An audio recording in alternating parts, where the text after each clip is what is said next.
আসসালামু আলাইকুম ওয়া রাহমাতুল্লাহ। আলহামদুলিল্লাহ, আসসালাতু ওয়াসসালামু আলা রাসূলিল্লাহ। আল্লাহর অশেষ রহমতে আমরা রমাদানের প্রায় শেষের দিকে পৌঁছে গেছি। আজকে ২৮ রমাদান। আহ, আমার কথা শোনা যাচ্ছে তো? জি, শোনা যাচ্ছে। তো আমরা আলহামদুলিল্লাহ ২৮ রমাদানে আছি। আর হয়তো আমরা একটা বা সর্বোচ্চ দুটো রমাদান পাবো। তো ঈমানের আলোচনা আমরা প্রায় শেষের দিকে চলে আসছি। তো আমরা ঈমানের অনেক তাত্ত্বিক আলাপ শুনছি। ঈমানের ভিত্তি ৬টি, ঈমানের মূল ৬টি স্তম্ভ: আল্লাহর প্রতি বিশ্বাস, মালাইকের প্রতি বিশ্বাস, কিতাবের প্রতি বিশ্বাস, রাসূল নবী রাসূলদের প্রতি বিশ্বাস, আখিরাতে বিশ্বাস এবং ভাগ্যের ভালো মন্দের প্রতি বিশ্বাস। এবং আমরা ঈমান ভঙ্গের কারণগুলো দেখেছি। এই যে ঈমানের স্তম্ভ, ঈমান ভঙ্গের কারণ, তো এইগুলো আসলে শুধু মুখস্থ করে আল্লাহর কাছে অ্যান্সার করতে হবে ব্যাপারটা এমন না। কবরে গেলে এগুলো নিয়ে প্রশ্ন হবে ব্যাপারটা এমন না। আসলে আমাদের পরীক্ষাটা হচ্ছে আমরা যা শিখলাম, এই যে তত্ত্বগুলো, এগুলো আমাদের ব্যবহারিক জীবনে, প্রাত্যহিক জীবনে এটা আমরা কিভাবে কাজে লাগাতে পারলাম। আর সেখানেই আসবে আমার সামাজিক এবং পারিবারিক জীবন, আমার ব্যক্তিগত জীবন, যেখানে আমরা ইমানের প্রয়োগটা কিভাবে করলাম। যে ইমানটা কি, আমি যে বলছি আমি এক আল্লাহ বিশ্বাস করি, তার এটা প্রয়োগটা কোথায়? যে আমি কি সলাৎটা আল্লাহর ইচ্ছায় পড়তেছি কিনা, নাকি আমি শুধু লোক দেখানোর জন্য নামাজে যাচ্ছি, আহ নাকি আল্লাহকে বিশ্বাস করে যাচ্ছি। এটা অন্তরের ব্যাপার, যেটা আল্লাহ আমাদেরকে জেনে নিবেন। এবং আমরা বলছিলাম কবরে ৩টা প্রশ্ন করা হবে, যে আমরা কি আল্লাহকে রব হিসেবে মানি কিনা। এই যে তাওহীদ আর রুবুবিয়াত পড়েছি আমরা ইমানের, বা আল্লাহর প্রতি বিশ্বাসের ক্ষেত্রে, যে আল্লাহকে এক করা। তো সেখানে বলছে আল্লাহকে রব হিসেবে মানতেছি কিনা। তো সেটা কিন্তু আসলে অন্তরের মধ্যে আছে, রব হিসাবে আল্লাহকে এক হিসেবে মানতেছি কিনা। এবং সেটা মানলে আমাদের কাজকর্ম হবে একরকম, হ্যাঁ। আর না মানলে আমাদের কাজকর্ম আরেক রকম। তো এই যে ব্যক্তিগত জীবনে আমাদের বিশ্বাসের, ইমানের প্রয়োগটা কোথায়? এই যে বললাম সলাতের মধ্যে প্রয়োগ, দেন আমি মানুষের সাথে মুআমালাত, আমার ব্যক্তিগত জীবনে, পারিবারিক জীবনে, সামাজিক জীবনে, একজনের সাথে লেনদেনের ক্ষেত্রে, যেমন বন্ধের অধিকারের ক্ষেত্রে আমরা কি এগুলো করতেছি কিনা। এবং দেখবেন যে এই প্রত্যেকটা জিনিস, যতগুলো আমরা গুনার কথা বলি, অন্যায়ের কথা বলি, মানে এইগুলো সব হচ্ছে ইমান থেকে বিচ্যুতির কারণে, ইমানের প্রয়োগ না থাকার কারণে। এবং দেখেন একজন লোক খুব ভালো আলেম, সে হয়তো মসজিদের ইমাম, কিন্তু দেখা যাচ্ছে সে তার পারিবারিক জীবনে বা ব্যক্তিগত এই সামাজিক জীবনে সে অনেক এমন কাজ করতেছে যেটা আসলে ইমানের সাথে সাংঘর্ষিক। তার মানে সে ইমানটা হয়তো তাত্ত্বিক ভাবে জানে, কিন্তু সেটার প্রয়োগটা জানে না। তো আমরা চাই যে ইমানের যে জিনিসগুলো আমরা শিখছি, যে ইমান যে একটা অমূল্য সম্পদ, সেই সম্পদটা আসলে আমাদের ব্যক্তিগত, সামাজিক এবং পারিবারিক জীবনে কিভাবে এটা প্রয়োগটা হয়, কেমন হওয়া উচিত আমাদের ব্যক্তিগত জীবন, সেটা নিয়ে আজকে আলাপ করবো ইনশাল্লাহ। তো দেখেন, প্রথমেই আমরা বলছি যে আমরা যে জ্ঞান অর্জন গুলা করছি, সেটা শুধু নিজের মধ্যে না রাখা, সেটা পরিবারের মধ্যে বুঝাই দেওয়া, পরিবারকে প্রত্যেকটা জিনিস ধরে ধরে বুঝাই দেওয়া। যে আমরা যে বলতেছি কিতাবের প্রতি বিশ্বাস, তার মানে কোরআনের কোনো একটা আয়াত এই বিষয়ে কেউ যাতে নেগলেক্ট না করে। দেখবেন আপনার কোরআনের অনেক বিধান সম্পর্কে আমাদের হয়তো আহ এক হচ্ছে ধারণা নাই, আর হলে ধারণা থাকলো আমাদের মধ্যে, যে এইটাকে যে মনে প্রাণে মেনে নেওয়া। হ্যাঁ, আমরা পছন্দ নাও করতে পারি, আল্লাহ কোরআনে অনেক জায়গায় বলছে ওয়া হুয়া কুরহুল লাকুম, তুমি এটা অপছন্দ করতে পারো, কিন্তু এটাকে তোমাকে মেনে নিতে হবে, অপছন্দ করলেও মেনে নিতে হবে। একটা হচ্ছে অপছন্দ করা, আর একটা হচ্ছে ঘৃণা করা। একজন ইমানদার কোনো কিছুকে, আল্লাহর কোনো বিধানকে এর ব্যাপারে গড়িমসি থাকতে পারে। যেমন ধরুন ফজরের সময় সালাত পড়া, এই শীতের দিনে অজু করা, এটা পছন্দ করি না আমরা কেউ, কিন্তু আমরা এটা মেনে নিছি, কেননা আমরা আল্লাহকে বিশ্বাস করি। আর ঘৃণা করা, যে না আমি এটা অপছন্দ করি, মানে কি এটা আমি চাই না এটা আমার সাথে হোক, কারোর সাথে হোক, এবং আমি এটাকে কিভাবে এটাকে প্রোটেস্ট করতে হয়, কিভাবে এটাকে পরিবর্তন করতে হয়, সেটার জন্য আমি আন্দোলন করি। হ্যাঁ, কেমন ধরেন, যেমন আমাদের অনেক মহিলারা আছে যেটা এই শোনা শুনতেই চান না, এটা নিয়ে কথা বললেই দেখা যাচ্ছে তাদের মনে হয় ইমান ইসলাম থেকে বের হয়ে যাবে। যেমন ধরেন স্ত্রী, এই পুরুষদের 4টা বিয়ের করার বিধান, এটা আপনার অপছন্দ হইতে পারে, এটা কোনো স্বাভাবিক ব্যাপার। একজন মহিলা কখনোই চায় না যে তার স্বামী আরেকটা বিয়ে করুক, কিন্তু আল্লাহ এই বিধানটা দিচ্ছেন, যে সমাজের প্রয়োজনেই দিচ্ছেন, বা আল্লাহ দিচ্ছেন ব্যক্তিগত প্রয়োজনে হয়তো দিতে পারেন। তা আল্লাহ ভালো জানেন, কিন্তু আপনি এটাকে এমন ঘৃণা করেন যে এইটার বিরুদ্ধে, এটার ব্যাপারে আপনি জনমত তৈরি করতেছেন মানুষের মধ্যে, আপনার মহিলা সার্কেলে বা ফ্রেন্ড সার্কেলে, যে না এটা করা যাবে না, এটা ওই সময় ছিল, এটা এখন নাই। তাহলে দেখেন, আপনি যে বলতেছেন আপনি ইমানে বিশ্বাস করেন, আল্লাহর কিতাবে বিশ্বাস করেন, তাহলে কিতাবের একটা বিধানের ব্যাপারে আপনার কতটুকু আপনার কাজকর্ম দিয়ে প্রকাশ পেয়ে যাচ্ছে। এবং দেখেন এই যে এই বিষয়গুলো ছোট ছোট বিষয়, তো পরিবারকে সম্পৃক্ত করা, যে এই যে ইসলামের বিষয়গুলো আমরা আলাপ করলাম, এগুলোকে নিয়ে আমরা করব, এবং এটার প্রয়োগ এই যে নিজের পারিবারিক জীবন ইমানের প্রয়োগ, যে কি আমি আমার সন্তানকে কোথায় পড়াইতেছি, সন্তানের কি ধরনের জামা কাপড় পরবে, কিভাবে আমরা দেখেন ইমান ভঙ্গের কারণের মধ্যে এটা বলছি যে অমুসলিমদেরকে অমুসলিমদের মতন বা আল্লাহর রাসূলের আনিত জীবন বিধান থেকে অন্য কোনো জীবনকে শ্রেষ্ঠ মনে করা, অন্য কোনো জীবন ব্যবস্থাকে শ্রেষ্ঠ মনে করা। তা আপনার সন্তানের কি পোশাক আশাক হবে, আপনার কি পোশাক আশাক হবে, এটা কোরআন দিয়ে দিছে, রাসূল সাল্লাল্লাহু আলাইহি ওয়াসাল্লাম শিখাই দিয়ে গেছেন, সাহাবারা দেখাই দিয়ে গেছেন। তো এখন আপনি মনে করতেছেন না আধুনিক যুগে একটু সুন্দরভাবে জামা কাপড় পরা দরকার, তার চুলটা একটু ডিফারেন্ট ওইতে কাটা দরকার। হ্যাঁ, এখন কি ওইভাবে চুল রাখলে হয়? তাইলে দেখেন আপনার নিজের জীবনে ইমানের প্রয়োগটা কিন্তু নাই। কারণ আপনি পোশাক আশাকের ক্ষেত্রে আপনার সন্তানকে কোন স্কুলে পড়াবেন, কি পড়াবেন, এইখানেও আপনার কি আছে, ইমানের প্রয়োগ আছে। তাহলে এরকম প্রত্যেকটা বিষয় যে আমি তো একজন ইমানদার মানুষ, আমি কিভাবে এই কাজ করলাম, আমি কিভাবে এই জিনিসটা পড়লাম, আমি কিভাবে এই জিনিসটা কিনলাম, আমি কিভাবে আমার চুলটা কাটলাম, এই প্রত্যেকটা জিনিস আমাদের জীবনে প্রতিনিয়ত জিজ্ঞাসা করে এটা কি ইমানের সাথে সাংঘর্ষিক কিনা। ঠিক আছে, তখন দেখবেন যে আমরা যে আলোচনাগুলো করছি এটা তখন আপনি আরো আত্মস্থ করতে পারবেন। ইমান ভঙ্গের কারণগুলো কি সেটা আমরা 12টা কারণ আজকে আপনাদের পড়া থাকবে, আগামীকাল আমি ধরবো। সবাই এটা লিখবেন যে ইমান ভঙ্গের কারণ 12টা কারণ খুঁজে বের করবেন, করে লিখবেন। আমি কালকে দেখতে যাব যে আপনারা লিখছেন কিনা, আমি জিজ্ঞাসা করবো ইনশাল্লাহ। তো যারা আমার কথাটা শুনছেন আজকে, আমি সব চাই যে আপনার ইমান ভঙ্গের যে আমি 10টি কারণ এবং সাথে আরো দুটো অতিরিক্ত 12টা কারণ দিয়েছি, তো এই 12টা কারণ আপনারা লিখবেন এবং আপনারা মনে রাখার চেষ্টা করবেন। তো এই 12টা কারণ কখনো আমার জীবনে ঘটে যাচ্ছে কিনা, নিজের জীবনে, পারিবারিক জীবনে, এইটার ব্যাপারে খুব সবসময় সতর্ক থাকা। জানি আমি তো এটার সাথে সাংঘর্ষিক একটা কাজ করে ফেলতেছি। ইসলামের কোনো বিষয় নিয়ে হাসি ঠাট্টা করা, কোনো কিছু, যেমন আপনি একটা জিনিস পালন করতেছেন, হ্যাঁ, সুন্নাহ পালন করতেছেন, কিন্তু আপনি এটা মনে মনে পছন্দ করতেছেন না, তাইলে এটা কিন্তু ঈমান ভাঙার কারণ। তাহলে এরকম কিছু বিষয় যে ঈমান ভাঙার কারণগুলোর সাথে কোনো কিছু সাংঘর্ষিক আছে কিনা আমার জীবনে, এটা খুঁজে বের করা। এবং দেখেন আমরা আলোচনা করছি যে ঈমান হ্রাস বৃদ্ধি হয়। তো ঈমান যদি কখনো বৃদ্ধি না হয় তাহলে মনে রাখবেন সেটা হ্রাস হচ্ছে। হ্রাস মানে কি, কমে যাচ্ছে। তাহলে ঈমান কমে যাইতে যাইতে একসময় ঈমান চলে যেতে পারে। সুতরাং সবসময় পরিবেশ, এমন একটা পরিবেশ তৈরি করা যে ধরেন আপনি সাপ্তাহিক কোনো আলোচনা রাখা, নিজেদের মধ্যে আলোচনা করা যে কিভাবে ঈমান বৃদ্ধি করা যায়, একজন আরেকজনকে স্মরণ করায় দেওয়া। কারণ অতাওয়াসবিল হক, তো অতাওয়াসবিল হকটা কোথায় হবে? পরিবারে। দেখেন সূরা আসর নিয়ে আমরা আলোচনা করছি, ইল্লাল্লাযিনা আমানু ওয়া আমিলুস সলিহাত। তার মানে ঈমানের পরিচয় হলো ঈমান, আমলুস সলিহাত করতে হবে। আর আমলুস সলিহাত একা একা করলে হবে না, পরিবারকে নিয়ে করতে হবে, পরিবারকে দাওয়াত দিতে হবে। পরিবারের সবাই যে আপনার কথা শুনবে ব্যাপারটা এমন না, কিন্তু পরিবারের উপর আপনার আপনার অধীনস্থ যারা বা আপনার নিয়ন্ত্রণাধীন যারা, তাদের কাছে তো আপনি আপনার কথাকে মূল্যায়ন করাইতেই হবে। আর এটা করাইতে পারলেই আসলে ওই ঈমানের পরিচয়টা থাকবে আমাদের।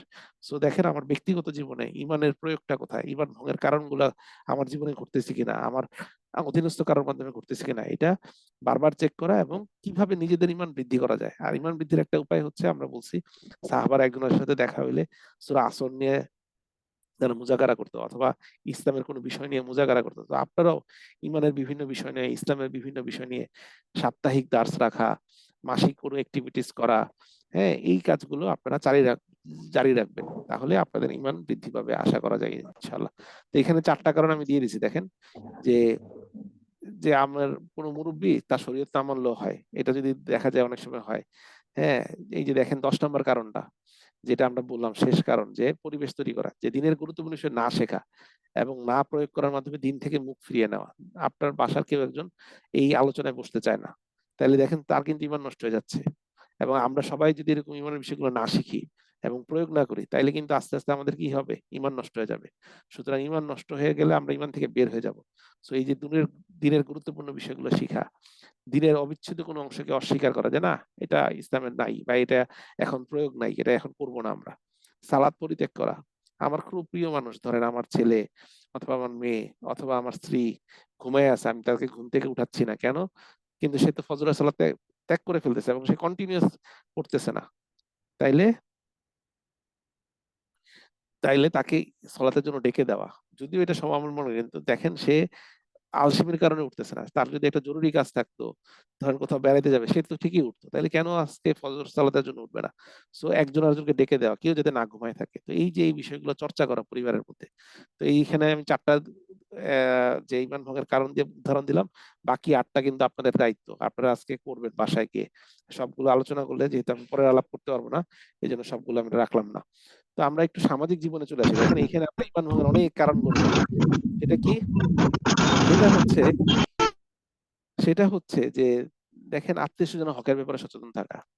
আল্লাহর একটা বিধান হচ্ছে সম্পত্তি বন্টন। দেখা যায় আমরা বোনদের সম্পত্তি দেই না।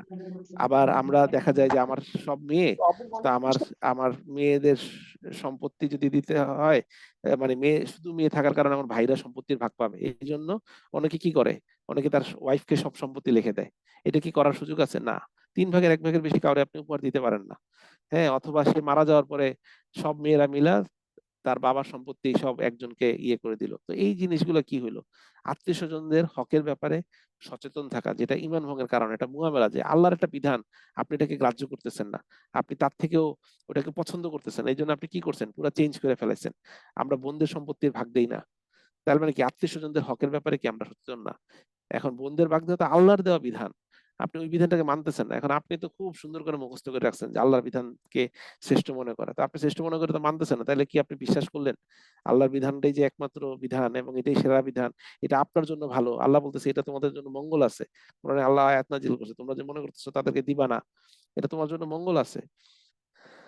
যাই হোক, এরকম করে আপনি প্রত্যেকটা জিনিসই দেখবেন যে মুআমালাতের ক্ষেত্রে, হ্যাঁ, প্রতিবেশী এবং আত্মীয় স্বজনের হক, বিশেষ করে প্রতিবেশীর হক, এটা খুব গুরুত্বপূর্ণ। তো একজন ইমানদার তার সামাজিক জীবনে যে প্রতিবেশীর কষ্ট হয়, আল্লাহ রাসূল সাল্লাল্লাহু আলাইহি ওয়াসাল্লাম বলছেন যে একজন লোকের জিহ্বা থেকে, হ্যাঁ, এবং হাত থেকে যদি তার প্রতিবেশী নিরাপদ না হয়, তাহলে সে আমার উম্মতের অংশ না। তার মানে কি, যে প্রতিবেশীদেরকে আপনাকে নিরাপদ রাখতে হবে, আপনার দ্বারা যাতে প্রতিবেশী কখনো ক্ষতিগ্রস্ত না হয়, আত্মীয় স্বজন ক্ষতিগ্রস্ত না হয়। এটা একটা ইমানের দাবি, যে আপনি ইমানদার, আল্লাহকে ভয় করেন, তাহলে আপনি প্রতিবেশীর হক নষ্ট করবেন না।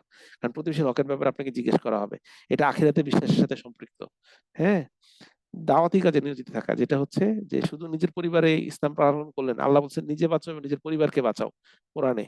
তো নিজের পরিবারকে বাঁচানোর জন্য আমরা আগের ইয়েতে বললাম যে নিজেরা আলোচনা করব, এটা করব, কিন্তু আপনার আশেপাশের সমাজের লোকজন যদি ইসলামের পথে না হাঁটে, ইমানের পথে না হাঁটে, তাকে আপনি দাওয়াত না দেন, তাহলে সেই দাওয়াত আপনার ঘরে পৌঁছে যাবে। বেঈমানি মতন চলাফেরা আপনার সমাজে সব জায়গায় ঘটতেছে, আপনি তার ব্যাপারে কোনো কথা বলেন না, দেখা যাবে আপনার ছেলে মেয়ে তাদেরকে অনুসরণ করা শুরু করছে। আর আপনি যদি সেটা বুঝেন, তাদেরকে দাওয়াত দেন, ছেলে মেয়েদেরকে ইনভলভ করেন যে তাদেরকে কিভাবে ইসলামের পথে হাঁটানো যায়, তখন দেখবেন কি আপনার পরিবারটাকে আপনি সেভ করতে পারছেন। কারণ আপনাকে সমাজকে নিয়ে চিন্তা করতেই হবে। আপনি যদি মনে করেন না সমাজ যেখানে ইচ্ছা যাক, আমি তো ভালো আছি, না, একজন মুমিন ইমানদার এইভাবে কখনো চিন্তা করে না। ইমানদার স্বার্থপর না। ইমানদারের কাজ হচ্ছে ওয়াতাওয়াসাউ হক। এই হকটা শুধুমাত্র আপনি আপনার পরিবারের মধ্যে দাওয়াত দিবেন এমন না, এটা আপনার পুরো আম, সবার জন্য। আপনার কাছের দূরের যা আছে সবার কাছে কিভাবে দাওয়াত পৌঁছানো যায়, ইমানের দাওয়াত পৌঁছে যায়। দেখেন সেই আরব কোথায় আর আমরা কোথায়, বাংলাদেশ, তা আমাদের কাছে ইমান পৌঁছেছে কিভাবে? ঠিক এইভাবেই ইমানদাররা এইভাবে সামাজিক দায়িত্ব পালন করছে, সাহাবারা সামাজিক দায়িত্ব পালন করছে।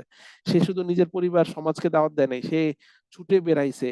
হ্যাঁ, সে ইন্দোনেশিয়ায় চলে গেছে, চীনে চলে গেছে, আমেরিকায় চলে গেছে, আফ্রিকায় চলে গেছে, এশিয়াতে আসছে, কিভাবে দিনকে পৌঁছানো যায়। তো আমাদেরকে সেই জিনিসগুলা করা লাগবে, সেটার জন্য আমাদের চেষ্টা করতে হবে। সো অমুসলিমদের ইমানের দিকে ডাকা, যেটা আমরা সবসময় অবহেলা করি।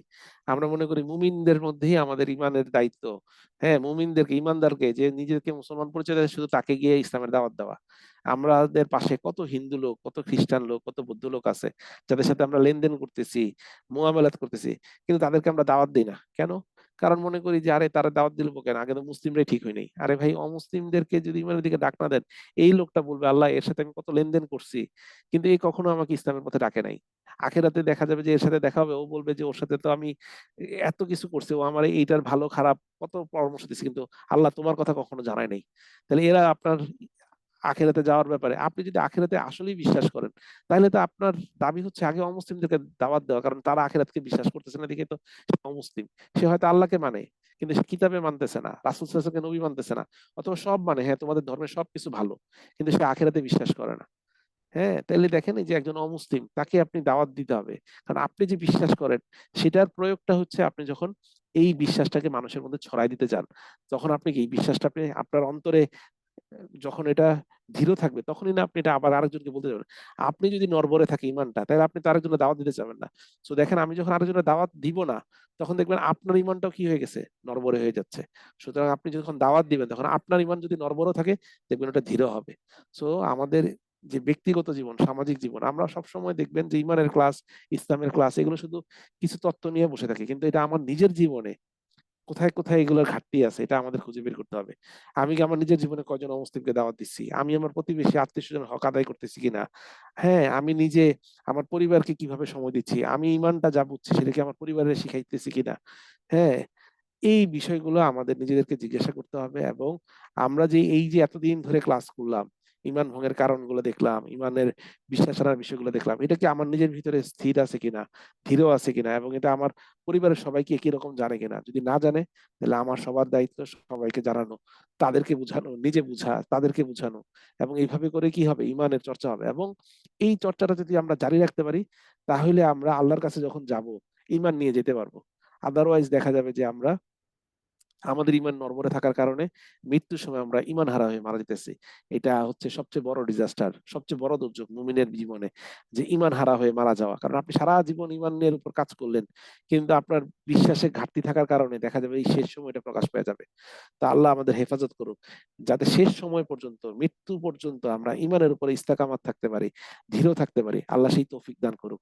তো আল্লাহ আমাদের এই নেক আমল গুলোকে কবুল করুক, ছোট ছোট আমল গুলোকে কবুল করুক। আমরা এই রমাদানে অনেক আমল করার চেষ্টা করছি, অথবা আমরা কিছুই করতে পারি নাই। তা আল্লাহ আমাদের এই সব ঘাটতিগুলোকে পুষায় দিক, আমাদেরকে মাফ করুক। তাহলে হচ্ছে সফলতা।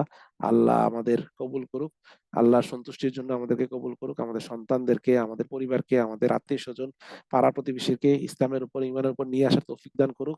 আমাদের যেখানে যেখানে ভূমিকা রাখার সুযোগ আছে সেই ভূমিকা রাখার আল্লাহ তৌফিক দান করুক। এই কামনা জানিয়ে, এই আশা আল্লাহর কাছে রেখে আমরা আজকের হালাকা এখানে শেষ করতেছি। সুবহানাকাল্লাহ বিহামদিক, আশহাদু আল্লা ইলাহা ইল্লা আনতা আস্তাগফিরুল্লাহ ওয়া আতুবু ইলাইক। আসসালামু আলাইকুম ওয়া রাহমাতুল্লাহি ওয়া বারাকাতুহু।